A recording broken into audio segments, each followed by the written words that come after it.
મિત્રો,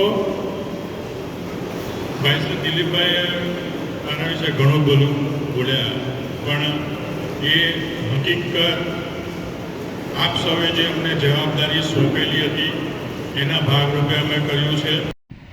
અંકલેશ્વર જીઆઈડીસીમાં ઉદ્યોગ મંડળની ચૂંટણીમાં વિકાસ પેનલને મળેલા ભવ્ય વિજય બાદ ઋણ સ્વીકાર કાર્યક્રમનું આયોજન કરવામાં આવ્યું હતું. કાર્યક્રમમાં વિકાસ પેનલના આગેવાનોએ મોટી સંખ્યામાં ઉપસ્થિત રહેલા ઉદ્યોગપતિઓનો આભાર વ્યક્ત કરતા જણાવ્યું હતું કે ઉદ્યોગપતિઓના વિશ્વાસ અને સમર્થનના કારણે જ આ ભવ્ય જીત શક્ય બની છે.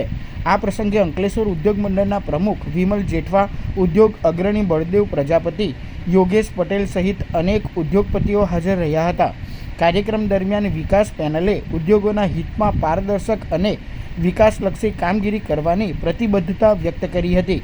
કાર્યક્રમમાં ઉપસ્થિત ઉદ્યોગપતિઓએ પણ નવી ટીમને અભિનંદન પાઠવ્યા હતા અને અંકલેશ્વરના ઔદ્યોગિક વિકાસ માટે સૌ સાથે મળીને કાર્ય કરવાની આશા વ્યક્ત કરી હતી. અમારી વિકાસ પેનલ ઊભી થયેલી અને આ વિકાસ પેનલ 8 સીટ લાવી અને 2 સીટ ગુમાવી અને 8 સીટે અમે ભવ્ય વિજય કર્યો છે. આ વિજયથી આજે એસોસિએશનમાં પણ અમારું જે સંખ્યાબળ છે, સભ્યબળ છે, એ ઘણું વધી જશે અને એનાથી સરળતાથી અમે કામ કરી શકીશું.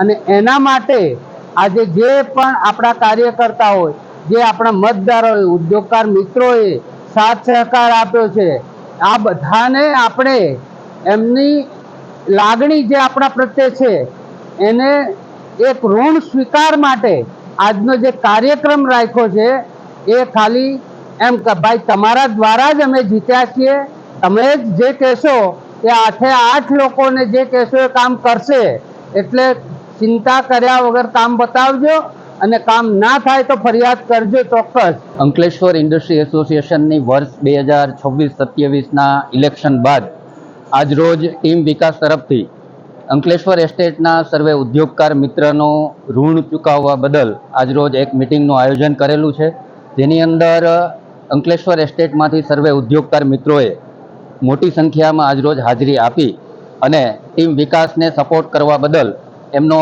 આભાર આજે વ્યક્ત કરેલો છે.